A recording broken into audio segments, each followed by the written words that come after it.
my big eyes.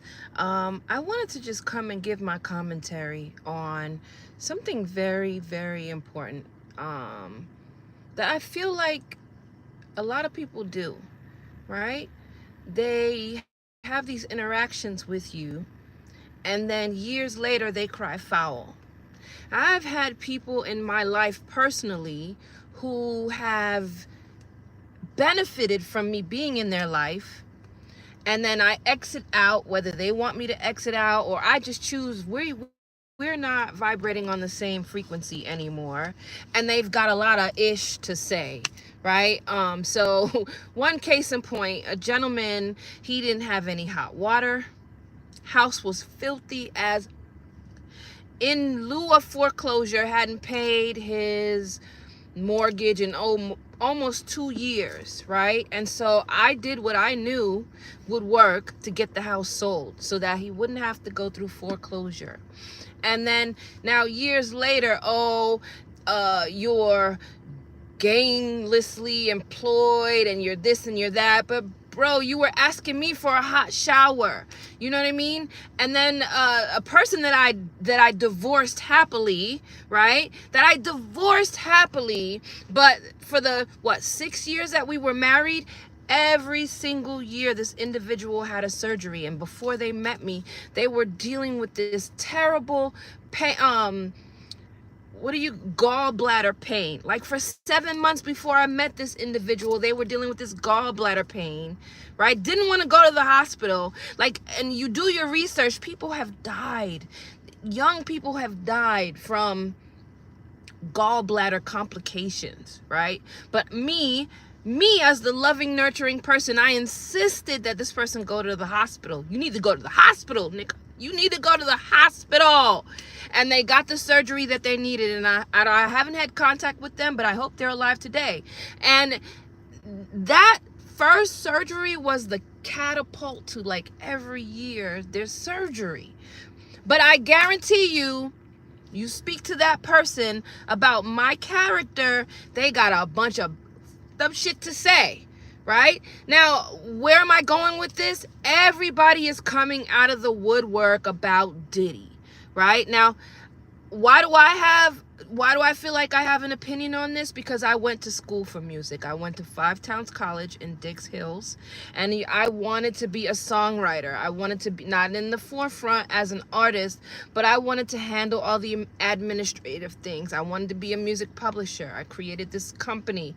I wrote these songs. I finagled my way to a Universal Music Group internship, and I got a chance to see what the industry was like, and I pulled away from it, right? So now all these people are coming out. I hear Jaguar Wright talking about Mary J. Blige and Jay-Z and Jennifer Lopez and Jamie Foxx and all these people she's calling out.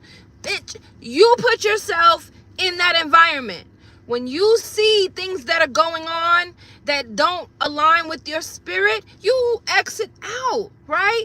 I can't stand a no good person that will do almost anything or anything that will sell their soul to get the stardom and fame, and the devil don't want your soul. And so now you broke and you're bothered, and years later you want to come out and talk shit about somebody. You know what I mean? Like, why be in the room like a looky-loo, and partaking of the shit? I don't feel sorry for anybody. People have done things to me that I allowed it, though. You get me? I allowed it, because if I didn't allow it, it would not have happened. You were so thirsty for fame and so thirsty for recognition and notoriety and money that you allowed yourself to be taken advantage of. No one gets taken advantage of unless they allow it, right? Now, granted, there are some situations where it might be a domestic violence case, right? And so you feel like you don't have anywhere to go and nowhere to turn. Me fleed from a situation where it was not ideal for my well-being. I had to live on the street. I rode the train. I did whatever it took to get out of that situation. So I have no remorse, no sympathy for anybody who is crying foul about Sean Puff Diddy Combs, Puff Daddy, whatever you want to call him. I saw what the fuck it was. Shout out to Frank Horn, God rest his soul, because that is how I was able to see the industry, right? Just to give you guys a little bit of a backstory, I was a field technician for Verizon in the 30th Street area, and I met a very beautiful Ethiopian woman. She was into media and consulting. Young black woman in this environment, and yeah, I'm like, wow. And through going out with her, I met Frank Horn. And Frank Horn took me everywhere, you name it. Quincy Jones, Missy Elliott. We're partying with all of them, right? We are partying with all these people. Busta Rhymes, Sean P. Diddy Combs, and may she rest in peace, his lady. Hold on one second. Damn, I gotta end this. But yeah, guys, hold on. Are you guys finished? Yes. Okay, I'm gonna lock it up. Any questions you have, make sure you let Sharmitra know. I already let her know that you have concerns about the bus picking up the babies. Yeah. Otherwise, you like it. You like it. You want to move forward, and there may be a way for you to talk to the people at the school. Let them know you've moved. If if you're willing to pay an extra fee. Or if you are willing to maybe... Actually, do you know, we really love this house. You love it? Yeah, I love it. Okay. The only thing which we are going to be worried about it, do this community have the bus for the kids? That's what we were just talking about. And so I was saying, if you go to the school district and let them know that you're moving here, they may be able to accommodate you. The owner and the deal that you're going to make the deal. You like the house, make the deal. Those other things you can work out with the school district. No, actually, do you know why I'm asking this question? I thought if we know this in advance, especially if we are going to talk with the agent of the house, to ask from the owner, do they have the school bus accommodation? So that will be, we will have, if you go to that school district, and there will be a lot of things going back and forth. So it's better to just directly ask the agent if they know. Right. Yeah. Okay. So I did tell Sharmitra that was your only concern, and she said she's gonna look into it for you. But I don't know the owner, if they have kids, that age, so they may not have that answer, is my only thing, right? But yeah, so I don't know if that would be the route to take. You can, of course, ask the listing agent. I was just going there to ask the neighbor, and she didn't listen. What, the neighbor right here? Yeah, so I have kids. My kids are grown, 28 years old, 26 years old. So yeah, that's what I'm saying. The neighbors may not know, because the kids may have kids, but they may be grown. So the best way, the listing agent may know, but I guarantee you the school will know.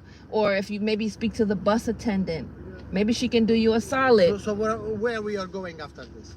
That's it. We're done. Oh, we're done. We're done. So what I'm gonna do? I'm from here. I'm directly go to the school. Yes, and ask them. Sure. I'm sure they're going to accommodate. How old are your children? It's 12, 9. So junior high 7. school, junior high school, like 6th grade, no, 4th grade, 5th grade. Fifth, we have a 4th grade. 4th grade, 5th grade, and also a 2nd grade. 2nd grade, right? So going into junior high school, but junior high school. So 4th grade, 5th grade is junior high. Yeah. High school, 6th grade, 7th grade, right? So what I'm gonna do, what I'm gonna do, I'm from here. I'm directly going to the school. Yes, and let them know you're moving. Don't say you were thinking about moving. Say we're moving. Yeah. Okay, and you want to make arrangements for the bus to pick the kids up here. Some of the communities, they just meet right outside, but see what the regulations are. Okay. So I will go with my kids. Thank you so much. You're most welcome. You're most welcome. Alhamdulillah. You guys, congratulations. Yeah, we really actually compare it to the house, which is close to my house, it is Mm-hmm. almost 480. Mm-hmm. This is the similar house, but even it's better than that. Bigger Yeah. yard. Okay. Okay. Tell Charmitra to put that offer in for you. Okay. All right. you. See you guys later. All right, guys. I'm showing. I opened up a property for another. Thank you. If that was a genuine compliment. Yeah. So I'm saying all that to say, you know, we have this way about shaming people once you know, they've done away with us or we've done away with them, and we've decided, you know, oh, they wronged me. Take accountability for your own stuff. Take accountability for who you are in the situation, right? Stop being that victim person. Y'all want to see the house that I just showed? They're taking it, so it's no longer on the market. But yeah, that really pisses me off because I've been on the receiving end of that behavior. For Jaguar Ride, now, granted, Cassie, I did see the video of her getting her ass beat, right? And I grew up in a household where domestic violence was a thing. And I get it. You know, you have young children, you're afraid to leave, you have nowhere to go. But if you're a grown-ass person, what gets people is the false comfort. What gets people is the greed. To do that as a grown person. No one, I don't care what you say, unless they have a gun to your head. No one, if you go into Jamie Foxx's house and you know that at 12 a.m. the madness starts, it's time for you to leave. But if you stay, come on now, come on. Y'all need to stop. And it's like y'all persecuting our Black artists and entertainers. Everyone has the right to their own proclivities, let's just say this, right? But if you partake of something and then you feel dirty afterward, unless you were drugged or inebriated and you said no, right? And they still took advantage of you, because that's a thing. I've had that happen to me. I'm telling the person sober, stay out of my drawers, bro. I'm not interested in you. And we have a couple of drinks, you know what I'm saying? And it's a different story. But that's on me, because I should know. And that's why I don't drink today. I haven't drank in I don't know how long, because oh my God, you understand what I'm saying? But at the end of the day, we all have to take responsibility for our own behavior. You're not children out here. You are grown motherfucking people. And even if, because I've been through it too, you know what I'm saying? Being homeless is scary, but pick your poison. Pick your poison. You know what I'm saying? If you know you're in a household or you're a part of something where they're taking advantage of you sexually, exit out of that shit. No one is, unless they're holding a gun to your head, right? And in these cases, these things that I'm hearing, they're not. So yeah, that's it for me. Y'all have a blessed day. Pathetic. Take accountability for your own shit. Take accountability for your own stuff, for who you are, how you present yourself, what you allow people to do to you. It took me a long time to come into that, but whoever I have encountered in my past and they've done awful stuff to me, it's my fault, not theirs. Because people are gonna do what they're gonna do. It's up to you to set those boundaries and enforce them, right? That's it. Y'all have a blessed day.